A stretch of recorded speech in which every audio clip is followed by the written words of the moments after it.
Samedi 25 avril 2015, Madame, Messieurs, bonsoir et merci de votre fidélité. Bienvenue dans ce journal.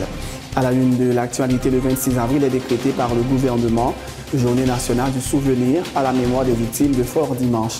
Le ministère de la Communication informe qu'à cette occasion, le drapeau national sera mis en berne. La population est invitée à observer des périodes de recueillement. La période de contestation des candidatures pour les législatives partielles prend fin ce dimanche 26 avril. Plus de 2000 candidats à la députation et au Sénat se sont inscrits pour participer au scrutin du 9 août.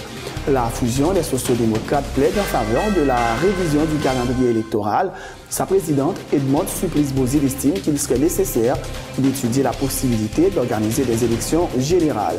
Elle confirme cependant l'inscription de plus de 90 candidats aux législatives. Robert Labrousse, c'est le nouveau ministre des Haïtiens vivant à l'étranger. L'ex-secrétaire d'État à la coopération externe remplace Olivier Pierriche qui n'aura passé que 4 mois à son poste. Le ministre de la Communication, Rocher François Junior, confirme la visite de quelques heures à Port-au-Prince du président français François Hollande le mardi 12 mai prochain. Le chef de l'État français sera reçu par son homologue haïtien Michel Martelly. À l'étranger, un puissant tremblement de terre de magnitude 7,9 a frappé le Népal ce samedi, faisant plus d'un millier de morts et provoqué l'effondrement de nombreux bâtiments, dont des monuments historiques. Le séisme a été ressenti jusque dans le nord de l'Inde et du Bangladesh. Les combats se poursuivent au Yémen, malgré l'appel de l'ex-président Ali Abdallah Saleh, demandant aux rebelles qui le soutiennent à se retirer des territoires conquis ces derniers mois. Samedi, les affrontements entre les deux camps ont fait 27 morts. En sport, le FC Barcelone, leader de la Liga, a remporté ce samedi le derby contre l'Espagnol 2-0. Un derby marqué par l'efficacité de la triplette MSN. Messi et Neymar ont chacun marqué un but et Luis Suarez s'était impliqué sur ces deux réalisations catalanes. La route du titre en Liga se dégage un peu plus pour le Barça. Le PSG s'est remis de son élimination en quart de finale de la Ligue des Champions en explosant Lille 6-1 ce samedi grâce à un triplé de Lavezzi, son premier sur le vieux continent, un doublé de Cavani et un but de Maxwell. Les Parisiens prennent provisoirement la tête de la Ligue 1 avec 3 points d'avance sur Lyon.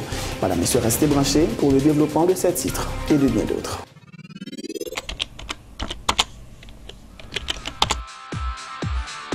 Bienvenue dans cette édition d'Information Pulsation, l'essentiel de l'actualité de la journée. Merci de votre fidélité. Bienvenue dans ce premier numéro de Pulsation Week-end.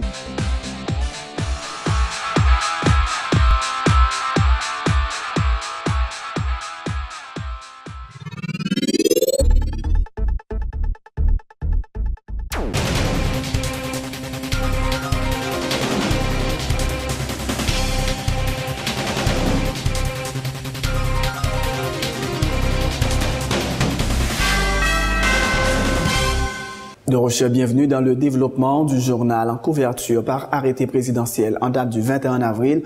Le 26 avril est décrété Journée nationale du souvenir à la mémoire des victimes de Fort Dimanche, en vue d'honorer la mémoire de plusieurs citoyens qui ont été tués le 26 avril 1986 devant les locaux de Fort Dimanche où ils étaient venus réclamer justice en faveur de ceux tombés 23 ans plus tôt. C'était le 26 avril 1963 et celle de toutes les autres victimes de Fort Dimanche. Le ministère de la Communication informe qu'à cette occasion, le drapeau national sera mis en berne et que les secteurs privés et publics, les familles, les institutions scolaires, sociales, commerciales et religieuses, entre autres, sont encouragés à observer des périodes de recueillement. Les stations de radio et de télévision sont aussi invitées à programmer des émissions et de la musique de circonstances. Parlons à présent élections. La période de contestation des candidatures pour les législatives partielles prend fin ce dimanche 26 avril. Plus de 2000 candidats à la députation et au Sénat se sont inscrits pour participer au scrutin du 9 août. La fusion des sociodémocrates plaide en faveur de la révision du calendrier électoral. Sa présidente, Edmonde Supplice-Bozil, soutient qu'il serait nécessaire d'étudier la possibilité d'organiser des élections générales. L'ex-parlementaire estime qu'il est impossible d'organiser des élections législatives partielles le 9 août, mais elle confirme l'inscription de plus de 90 aspirants candidats à la députation à travers le pays. On ne pas suspendre à faire plateforme pour élection. Fusion de là dans déjà, nous faisons déjà. Et nous prenons des bagages qui font souffrir comme ça. Voilà, nous prenons l'élection, toute coordination, fusion, c'est eux qui choisissent candidat. les envoyer candidats ou inscrits après on fin screener. Mais là dans plateforme non, son douleur parce que grand pile candidat ou voyer jeter dans parti pa ou. Et ou non perpétuel recommencement dans 94 députés qui étaient inscrits d'après toute information que me gagne par SMS, moi connais deux qui pas arrivé inscrits. M'gè deux qui pas inscrits dans grandance. Gagnon dans des dire que li pas doit de naissance c'est extrait. On va vérifier pour voir si c'est ça. Faut aller discuter avec CEP, il pas gain droit parce que loi a dit c'est extrait ou acte de naissance. Li gen acte de naissance là, yo pas inscrit et c'est pour commune Roseau. Moi gagné candidat commune Moron Beaumont qui rive et on est enfermé sous lui. M'gè l'autre candidat, m'pa connait li disparaître dans la tuyau. Personne pas joindre ni. Li voye prendre dossier, m'pa jamais tande. Et fait 3 candidats qui pas inscrits dans grandance. Moi pense que faut que nous chita avec parti politique qui habitude travailler ensemble pour nous capable joindre une issue à ça nous y là jodi. Élection pas qu'à fait en août. Il y a une nécessité que nous revoyons calendrier électoral là. Il y a nécessité que CEP a bail budget élection que l'aime dire ouais calendrier électoral là pour nous connaître est-ce qu'on a fait une élection générale pour 30 sénateurs pour président pour députés et collectivités territoriales. Ça c'est position par nous-mêmes dans Le responsable du parti Camp Pepla, Camille Chalmers, appelle à la décolonisation du processus électoral afin que les acteurs haïtiens puissent en avoir le contrôle stratégique. Il est anormal, affirme M. Chalmers, que les agences de financement et les bailleurs de fonds exercent une grande influence sur le processus. Camille Chalmers déplore que certains candidats n'aient pas réussi à avoir les documents nécessaires faute de moyens financiers. Nous ne pouvons pas accepter que c'est des agences de financement, des bailleurs de fonds ou des représentants impérialistes qui ont fixé qui leur gagne l'élection, qui nature l'élection, qui technologie qui a utilisé dans l'élection, et nous ouais caricature des élections de 2010-2011, côté que c'est OEA qui pratiquement contrôle les résultats élections. Et je dis en toute documentation montrée que le résultat ça était assez différent de ça qui est exprimé dans l'urne. Donc dans ce sens, nous-mêmes, nous très inquiets de regarder le développement post-électoral là. Nous rendons compte que nous sommes en train de reproduire un peu même système 2010-2011 là. Et nous rendons compte que, d'après le rapport que nous recevons, qu'en pile de candidats, il y a un pile problème pour inscrire parce qu'ils mettent un ensemble d'obstacles, un ensemble de freins, qui sont des obstacles qui semblent en pile à système traditionnel de élection-exclusion que toujours dans le pays d'Haïti, ou fait comme si on fait élection démocratique, mais on mettait en place un ensemble d'obstacles qui empêchaient que la population participe réellement. Notamment, nous avons très clairement, il y a des analyses qui montraient le regard des déploiements bureaux de vote sous territoire, ils n'ont pas respecté le déploiement démographique réel. Ou toujours il y a plus de bureaux de vote en milieu urbain, et paysans obligés parfois à marcher 7 heures, 8 heures de temps pour aller voter. Donc, il y a une discrimination structurelle et une organisation des élections qui fait aux gens pour que le peuple haïtien n'est pas capable de présent véritablement et exprimer volonté avec souveraineté. Et donc, il y a un pile candidat député sénateur qui, par exemple, qui dit nous que en plus de quotas d'inscription, 100 000, 50 000 goudes, qui n'est pas facile à trouver pour un pile dans le candidat, c'est pas? Mais en plus, il est obligé de dépenser parfois jusqu'à 80 000, 100 000 goudes de frais cachés pour être capable de joindre 14 ou 15 pièces que exigent pour inscrire. Et nous-mêmes, nous pensons que nous ne sommes pas capables vraiment de construire un pays souverain si nous ne sommes pas entrés dans un processus de décolonisation du système électoral pour faire que ces acteurs haïtiens qui véritablement maîtres du système électoral et qui gagnent tout contrôle stratégique. Le Centre d'analyse et de recherche en droits humains a présenté jeudi son rapport sur l'organisation des élections en Haïti entre 1990 et 2010. Le directeur exécutif du CAD, Maître Gédéon Jean, fait remarquer que le taux de participation des électeurs baisse à mesure que le coût d'organisation du scrutin augmente. Les élections de 1990 avaient coûté 4 millions de dollars américains et le président avait été élu avec plus de 30% du nombre des électeurs, alors qu'en 2010, les élections avaient coûté 60 millions de dollars pendant que le président avait bénéficié du vote de seulement 15,21% des électeurs selon le CAD. Un rapport qui fait état d'un manque d'intérêt de la population en raison de la dégradation des conditions de vie des citoyens, du non-respect des promesses électorales et de l'ignorance de la population de l'importance des élections dans la construction démocratique. en 1990, les élections ont coûté 4 millions de dollars.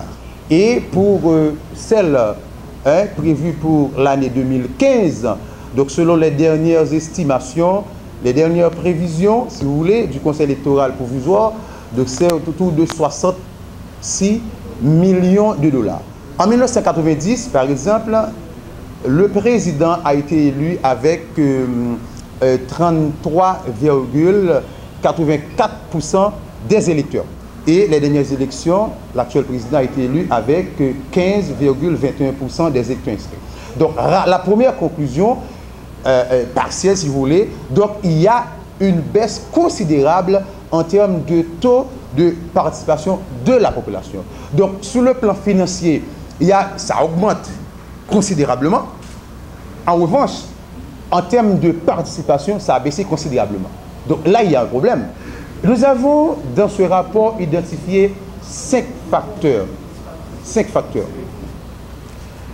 D'abord, c'est la dégradation des conditions de vie de la population. Deuxième élément en termes de constat, c'est le non-respect des engagements et des obligations de l'État. Le troisième élément, c'est la non-tenue des promesses électorales. Le quatrième élément, c'est la faiblesse des partis politiques. Nous estimons justement qu'il faut initier à l'échelle nationale, pour une période de 5 à 10 ans, un vaste programme d'éducation civique qui tient compte véritablement des besoins du processus démocratique. Le deuxième élément, nous disons qu'il faut renforcer et moderniser les partis politiques en tant qu'institution essentielle de la transition démocratique.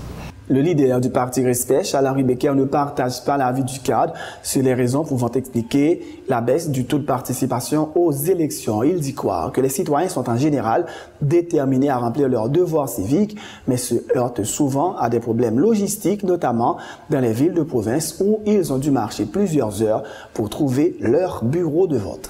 Je crois que le rapport a plusieurs failles là-dedans.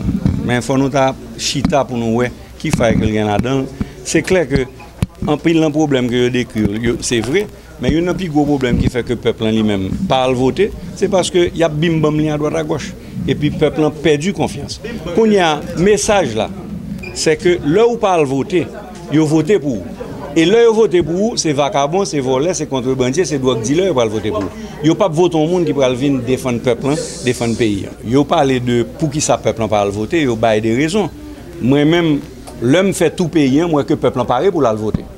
Mais en pile fois, surtout dans les provinces, on monde obligé de marcher 5-6 heures de temps pour la voter, puis l'arriver, il dit non, mon cher, ce n'est pas dans le centre pour la voter, c'est dans l'autre centre pour la voter. L'autre centre là à 6 heures de temps. So, mon n'a pas chita passer 12 heures de temps à marcher. Et tout va que ça rentrer la caille. Ça a son bagage que vous pas estimé. OK?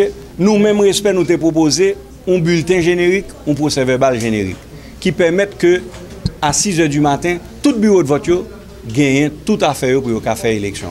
Yo même y a avec un bulletin de vote qui pourrait coûter, d'après ça nous comprenons, près de 20 millions de dollars sur 60 millions de dollars à parler. OK? Moi que vous parlez de l'élection et M. Préval a fait une élection en 99-2000. Il coûtait 4 millions de dollars. Pour qui ça que Kounia coûtait 60 millions de dollars? En plus, il n'a pas fait quoi là-dedans. So, étant donné que nous sommes un pays pauvre, c'est des gens sérieux pour nous mettre dans ces pays qui pour analyser toute bagaille pour baisser pour l'élection. Autre point de l'actualité, le porte-parole du gouvernement, Woutchil François Junior, a annoncé vendredi que le nouveau ministre des Haïtiens vivant à l'étranger, Robert Labrousse, sera installé la semaine prochaine. L'ex-secrétaire d'État à la coopération externe a été nommé le 20 avril dernier en remplacement d'Olissier Pierriche, qui n'aura passé que 4 mois à son poste. Il a été nommé le 19 janvier dernier dans le cadre de la formation du gouvernement de consensus. Alors pour ça qui concerne diaspora, effectivement, le nouveau ministre de la diaspora que le président Martelly avec le premier ministre Evans Paul nommé, c'est M. Robert Labrousse, qui était secrétaire d'État à la coopération. Donc c'est lui-même qui est ministre des Haïtiens vivant à l'étranger. L'a installé probablement la semaine prochaine. Donc, encore une fois, il y a un monde qui est le président Martelly, premier ministre Evans Paul. C'est eux-mêmes qui doivent choisir au monde comme ministre. Le ministre de la Communication, Rothschild François Junior, confirme la visite de quelques heures à Port-au-Prince du président français François Hollande le mardi 12 mai 2015. Le chef de l'État français sera reçu par son homologue haïtien Michel Martelly, a indiqué le porte-parole du gouvernement qui place cette visite dans le cadre du renforcement de la coopération entre les deux pays, rappelant que le président Martelly a déjà été reçu à 2 reprises au palais de l'Élysée. C'est officiel, le président français François Hollande l'a entré en Haïti le 12 mai, dans le cadre d'une visite de plusieurs heures. Côté Balgenchita parlé avec homologue, président de la République Michel Martelly. Il y a plusieurs ministres français qui ont fait déplacement en Haïti. Donc, selon toute information qu'on gagne, au niveau de visite ça, que François Hollande, le président de la République française, va faire en Haïti. Donc, il y a une commission qui est créée au niveau du gouvernement, au niveau du palais national, au niveau du ministère des Affaires étrangères, pour travailler sur question avec Élysée, qui c'est palais français. Donc, pour que visite ça a bien passé dans le pays d'Haïti. On a rappelé que François Hollande est le deuxième président français qui a visité Haïti en 215 ans. Et on a rappelé que le président Michel Martelly lui-même été recevoir 2 fois à l'Élysée, donc palais français par le président français François Hollande, ce qui témoigne quand même de bons gens relations qui gagnent entre la France et Haïti. Donc certainement son visite qui va là pour aider à renforcement de la coopération entre la France et Haïti. Donc on a travaillé très sérieusement sur visite président français qui a entré en Haïti le 12 mai qui a venu là. Suivez à présent la rubrique Les carnets de l'économie.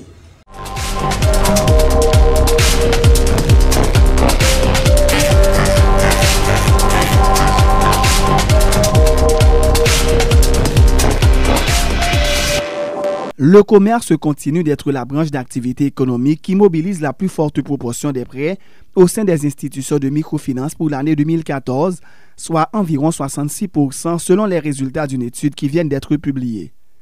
Ce pourcentage a pourtant évolué à la baisse depuis 2010, lorsqu'il représentait 72% selon l'étude intitulée « Évaluation du secteur de la microfinance » de la firme Farview que dirige l'ex-ministre des Finances Daniel Dorsainville, qui intervenait lors du sommet sur la microfinance et la technologie appliquée.